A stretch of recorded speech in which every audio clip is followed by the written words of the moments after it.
안녕하세요. 김영업의 경제부동산입니다. 구독과 좋아요 부탁드립니다. 5억 아파트가 1억이 된다면 믿어지십니까? 왜 안 믿으시죠? 4억 아파트가 20억이 되는 세상은 당연한 것으로 받아들이고 80% 폭락한다면 무조건 아니라고 판단하는 것? 이것도 고정관념입니다. 부동산이 우상향하는 것은 분명하지만 많이 오른 아파트는 얼마든지 70% 이상 폭락을 가져올 수도 있다는 사실. 적게 오른 아파트는 20% 미만의 미미한 하락에 그칠 수도 있습니다. 그래서 저가 아파트와 저평가 아파트 중심으로 매입하라고 매일같이 신신당부하는 것이죠. 사이클상 하락이나 경제위기, 금리 인상, 이러한 충격으로 얼마든지 크게 추락할 수 있습니다. 여기 좀 보십시오. 5억 아파트 1억 대추락, 금리 인상 온다. 정말 난리도 이런 난리가 아니죠. 화산 폭발해서 자, 집값 거품이 이 정도로 지금 심해요. 오히려 더 심한지도 모르겠어요. 제가 이제 이런 말을 하게 되면 실거주자들, 즉 서울 뭐 한 7억 미만, 경기도 한 4, 5억 미만, 지방 한 3, 4억 미만, 이렇게 좀 저가 아파트는 사도 돼요. 그런 걸 잡지 말라는 거 아닙니다. 그거 뭐 빠져봤자 얼마나 빠지겠어요. 제가 말씀드린 것은 막 4억이 20억이 됐거나 10억이 됐거나 뭐 이런 거 있잖아요. 2배 이상 뛴 것들, 3배 뛰고 4배 뛴 것들, 이런 걸 조심하라는 거지. 지금 바닥에서 뭐 5천만 원 뛰고 이거야 과거에 못 갔으면 당연히 물가 상승만큼 뛰었을 거 아니에요. 약간 거품 있는 것은 괜찮다고요. 그러니까 착각하지 마세요. 분명히 말하지만 전국 어디든 이 시점에서도 자화일 아파트는 약 30%가 넘어요. 알았죠? 분명히 30%가 넘는다고 했어요. 아파트. 그리고 대략 한 60% 정도는 잡으면 안 된다. 자, 여기 집값 폭락 세 가지 방향 알을게요. 사이클 대세하락. 이 사이클상 먼저 대세하락. 이것도 무서워요. 지금 수도권 같은 경우는 거의 30년 동안 올랐다 떨어졌다 이게 반복됐잖아요. 그럼 2021년에서 2025년을 하락으로 대충 봅니다. 물론 올 겨울은 폭등장이 유력해 보여요. 자, 약 20에서 60%까지 폭락할 가능성이 큽니다. 이건 아파트 거품이 어느 정도냐에 따라 달라요. 힌트를 주면 비싸고 입지가 좋고 호재가 많은 곳들이 더 떨어져요. 그 다음에 국내외 경제 위기, 뭐 국내 위기든지 아니면 해외에서 일어난 위기든지 간에 이게 3년 내외로 아마 터질 가능성이 높은데 역시 40에서 70% 좀 더 빠지죠. 이런 위험성에 노출되고 금리 인상만으로도 이 가계부채 문제가 터질 가능성이 있기 때문에 이거 대략 2021에서 2025 사이클하고 비슷하죠. 약 30에서 60% 얼마든지 추락할 수가 있습니다. 금리 인상 빠르면 2021년, 물론 확률적으로는 2022년이 좀 더 높아요. 그리고 미 연준보다 먼저 선제적으로 할 가능성이 높아요. 우리나라가. 금리 인상은 자, 지도세도 며느리도 모릅니다. 코로나 경기 침체, 그 다음에 미 연준 각국 기준금리 이제 인하, 경기 침체로 인해서 인하했잖아요. 대출금리, 시장금리 연달아서 인하됐습니다. 그런데 이제 잘 보세요. 통화량이 계속 증가하고 실물 자산은 증가하고 있어요. 예를 들어 주식이라든가 부동산은 계속 올라가고 있습니다. 실물 경제는 안 좋아지는데 자산만 올라가고 있어. 자, 코로나 백신 예방 이제 효과, 아마 이게 후유증도 좀 나오겠지만 이제 본격화되고 있죠. 따라서 내년부터 당장 대출금리, 시장금리, 이미 우리나라 선반영돼서 대출금리, 시장금리가 빠르게 상승 중인데 이게 이제 내년에 바로 미 연준 또는 각국의 기준금리가 인상될 가능성이 커요.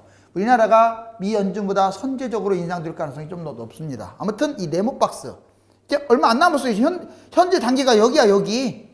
뭐 이게 무슨 2, 3년 걸리겠어요? 여러분들 뉴스 4년 이후라고 뭐 미국이 했다고 그 말 철떡같이 믿어가지고 그랬다가는 큰일 납니다. 자, 이제 국제 경제가 정상화를 했다는 게 뭐 좋아졌다고 정상화가 아니라 이제 지금 이상한 구조가 깨졌다 이 말이에요. 이제 2020년 서울 집값, 제가 아예 그냥 이 가장 유명한 사이트 이걸 보여드릴게요. 현실이 과연 집값이 얼마 전에 뉴스도 나왔잖아. 우리나라 뭐 집값 뭐 50몇 개국에서 30몇이 말 같은 소리 하라고 하세요. 자, 여기 보세요. 이거 아주 충격적이에요. 자, 지금 이번 달 12월 기준입니다. 자, 11월 기준 홍콩 지금 나와 있죠. 그 다음에 서울, 사우스코리아 2위로 나왔네요. 2만. 여기 보시면 싱가포르 공동이네요. 지금 우리나라가 원래 10위권 바뀌었다가 저번 달에는 3위였다가 2위로 올라온 거예요. 이거 진짜 무서운 거예요. 이게 지금 내가 순위까지 봤더니 도시로 500개가 있어요. 500개. 500개에서 2등이라고요. 2등. 제 말 거짓말인지 이거 당장 인터넷 찾아보세요. 이게 중요한 거예요. 거품 노래 부르지 마시고 직접 한번 보시라고요. 무서워요. 이거 보시면. 자, 지금 홍콩 다음에 홍콩은 도시잖아. 도시. 어떻게든 이게 서울이 중국 도시들 다 제끼고 그 건품 많다는 잘 사는 나라들 다 제끼고 2위에 2위. 심각해요. 여러분들. 자, 여기 호주 보세요. 호주는 우리나라보다 잘 살아요. 그런데 이 빨간 게 우리나라 시세예요. 앞서고 있죠. 그 다음에 스웨덴은 뭐 조그마한 그 나라만 땅만 크지 인구는 500만 이제 어찌됐거나 얘들 우리나라보다 조금 거품이 약간 더 있어 보이는데 비슷합니다. 그래도 자, 그리스 볼까요? 우리나라가 좀 더 얘들 추락했으니까 우리나라가 심하죠. 태국은 개발도상국인데도 같이 가고 있고, 자, 덴마크보다 우리나라가 심하고 일본보다도 심하고. 즉 지금 보시면 얼마나 우리나라가 지금 위험한지 이건 여러분들이 좀 심각하게 생각해야 돼요. 서울만 과연 이럴까요? 물론 서울이 거품이 제일 심해요. 지방 도시들보다. 근데 그럼 부산에 있는 20몇 억짜리는 뭐야? 뭐 30몇 억짜리는 뭐고? 대구에 있는 그러니까 지방 도시에 10억 넘어가는 것들은 뭐고? 서울에 이렇게 높은 막 50억 넘어가는 건 뭐야? 위험하다고요. 자, 이제 기준금리 인상 시기와 인상폭을 봤더니 대략 유추를 해봅니다. 2021년 상반기, 내년 상반기다. 일부 전문가들의 상반기라고 주장하고 있습니다. 경제성장 안정, 선제금리 인상. 대략 한 올라간 다음에 0.25에서 0.5% 정도. 자, 2021년 하반기, 자, DBS 마티에이 이코노미스트 여기서 나온 건데 여기 보면 0.75 예상을 하고 있죠. 대부분 이제 전문가들이 2022년 상반기, 우리나라 주로 증권사 전문가들도 2022년 상반기라고 해요. 그런데 항상 선행하거든요. 그래서 2022년보다는 2021년에 단행될 가능성이 훨씬 커요. 골드만삭스 0.75%에서 1% 예상을 하고 있습니다. 근데 미국은 지금 2023년이나 하겠다라고 좀 발표를 해놨는데 말 같은 소리 하라고 하세요. 자, 그렇게 여러분들 음모론 알아요? 항상 음모, 이게 금융위기도 음모론이에요. 금융위기 터트려 놓고 지들 돈 벌고 다시 또 살려놓고 궁하면 금융위기 터트리고 궁하면 지들 돈 벌고 일반인들 거지 만들고 이게 자본주의의 습성이에요. 그렇다고 사회주의 좋아하는 거 아닙니다. 사회주의는 질색이에요. 자, 수도권 집값 거품 폭발 얼마나 무서운지 볼까요? 얼마나 올랐는지 봐봐. 야, 압구정 현대오차 34평 11억짜리가 30억. 3배 쪘네요. 애교야 얘는. 그쵸? 자, 방위도 올림픽 선수축. 자, 638 얘도 3배 이상 쪘네요. 19억. 오, 2013년에서 2020년. 선생님, 이 거품 터지는 소리가 들리지 않나요? 자, 동대문 청량리 미주 3.5억짜리가 13억. 얘야말로 뭐 거의 4배 5배 쪘네요. 어마무시하죠. 청량리 호재를 따라서. 분당구 구미동 대우롯데 성경. 예? 역시 3배 이상 쪘죠? 14억입니다. 엄청납니다. 지방 한번 보여드릴게요. 깜짝 놀랄 거예요. 자, 6억짜리 대구 수성구 범어동 수산회부 22억입니다. 거의 4배 가까이. 자, 대전 도룡동 SK 4억짜리가 14억. 이것도 역시 3배, 4배. 지방은 3배, 4배 많아요. 광주 봉선동 5.5억짜리가 12억. 자, 그 다음에 부산 삼익비치 54평 5억짜리가 27억. 5배도 더 뛰었네요. 그쵸? 자, 특히 이제 여기에 안 적혀 있지만 최근 1년 반, 2년 만에 서너 배 뛴 것도 많다는 거 아시죠? 각 도시별로. 걔들은 집값 추락하면 그냥 망한다고 보시면 돼요. 그러니까 처음부터 갖고 있는 사람은 괜찮아. 근데 꼭지 잡은 사람들, 폭탄 돌리기 해가지고. 자, 그러면 여러분들 얼마나 하락했는지도 한번 보여드릴게요. 사실상 2007년과 2013년을 비교하는 것은 그렇게 많이 추락한 건 아니에요. 왜? 이때는 가격이 그렇게 비싸지 않았어요. 자, 보세요. 여기 다 이쪽은 잘 사는 곳이잖아요. 송파구 잠실 아시아 선수촌. 그것도 46평짜리가 20억. 물론 이게 싸다는 건 아니에요. 자, 20억짜리가 10억으로 빠졌어요. 근데 지금은 얼마니까 가격들이 난리죠. 난리도 말이 아니죠.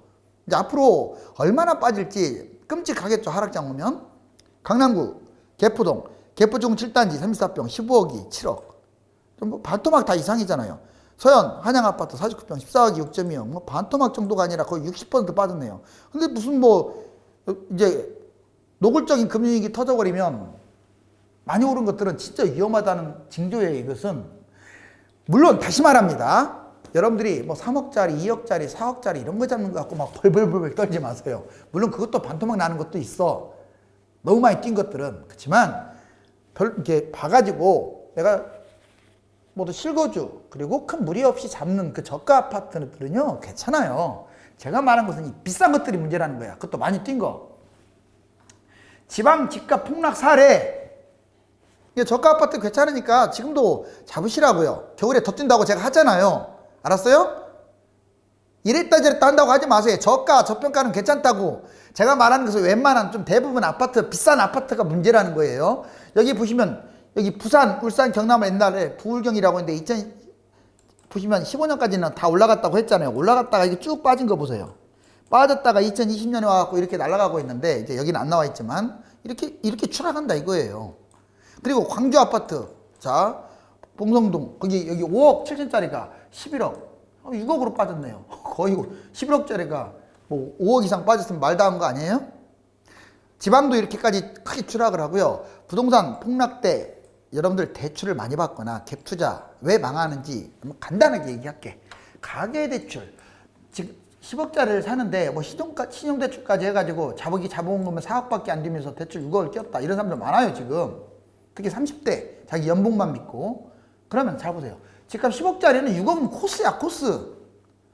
진짜 안 빠지면 한 7억 5천이나 버티고 10억이 6억 되는 것은요 시세는 7억에 있어. 근데 금매로도 안 팔리기 때문에 6억 코스야.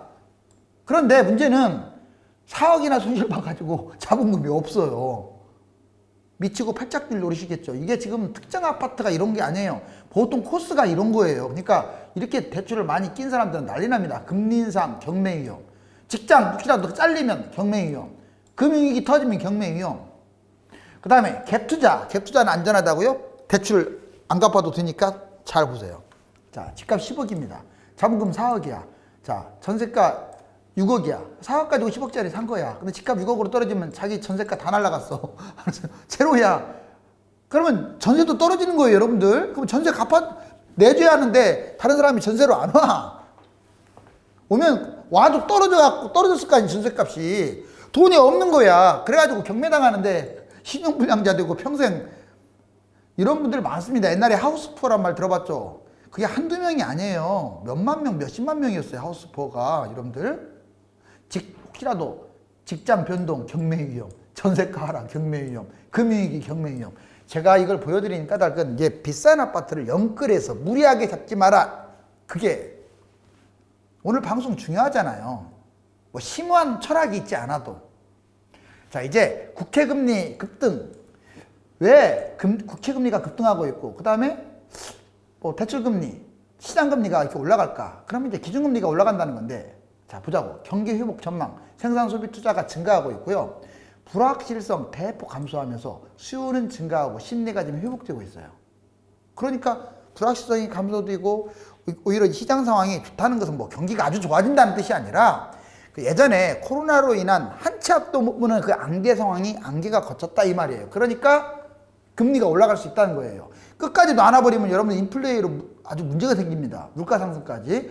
자, 확장적 재정정책, 국채 발행 증가하고 있죠. 이것도 그거의 징조야 지금. 이제 기준금리가 올라가기 위한 선행 단계예요. 코로나19 예방 백신 접종 시작했잖아요. 후유증이 어느 정도냐에 따라 다르겠지만 아무튼 경기 회복 기대감이 아주 높아졌어요. 이게 코로나 예방 백신이 나왔다는 것은 정말 기적입니다. 이게 나왔기 때문에 지금 이제 금리 인상 얘기가 나오는 거예요. 그 다음에 10년물 국채 수익률이 이 코픽스가 또는 금융채 5년물 이게 둘 다 상승하고 있다는 것도 금리 인상의 강력한 징조고요. 위험자산 선호 증가, 시장금리, 대출금리가 올라가고 있잖아요. 미리 선반영해서 뛰고 있잖아요. 어느 나라가 또는 누가 어떤 입을 통해서 당분간 금리 인상 없다, 2024년이나 한다, 그딴 말 믿지 마시라고요. 자, 이제 신용대출 상승. 우리나라 지금 보시면 3%대에서 쭉 코로나 때문에 떨어졌다가 지금 다시 3%로 올라가고 있잖아요. 그리고 브라질 중앙은행 메파성, 이 브라질이 개발도상국인데 금리 인상한다고 하잖아요. 이제 개발도상국 하나하나 먼저 선수 칠 거예요. 우리나라는 이제 그래도 선진국에 포함되니까 선진국들은 이제 서로 앞서거니 뒤서거니 하면서 그 다음에 나오겠죠. 미국이 아마 제일 나중에 나올 가능성이 커요. 그 다음에 급증하는 가계비 1682. 자, 국민소득의 100%가 넘었고, 자, 기업 부채는 120%가 넘었고, 자, 그 다음에 국가, 이제 정부 부채는 대략 44%, 한 839조가 넘었다고 이번에 나왔죠. 그래서 셋이 합쳐갖고 260%가 넘는다. GDP의 260%가 넘는다는 것은 심각한 거예요. 자, 여기 지금 성냥으로 집을 만들었네요. 이건 돈이네요. 자, 여기에 불만 있으면 어떻게 되겠어요? 바로 이 불이 금리 인상이라든가 사이클상 하락이라든가 경제 위기라든가 바로 이런 것들입니다. 저는 이걸 바라지 않습니다. 자, 그러니까 이거 그래도 여러분들 이것들을 항상 염두에 두고 연끌하면 안 돼요.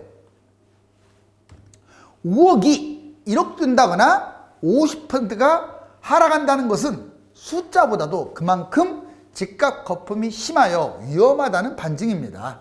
과거와 현재는 어떠했든지 간에 앞으로 부동산으로 내 집 마련과 함께 이익을 내고 싶어서 유료 상담을 받고 싶은 분들은 1000만명 부동산의 꿈 카페에 들어가서 전화번호를 보고 전화 주시면 친절하게 안내해 드립니다. 감사합니다.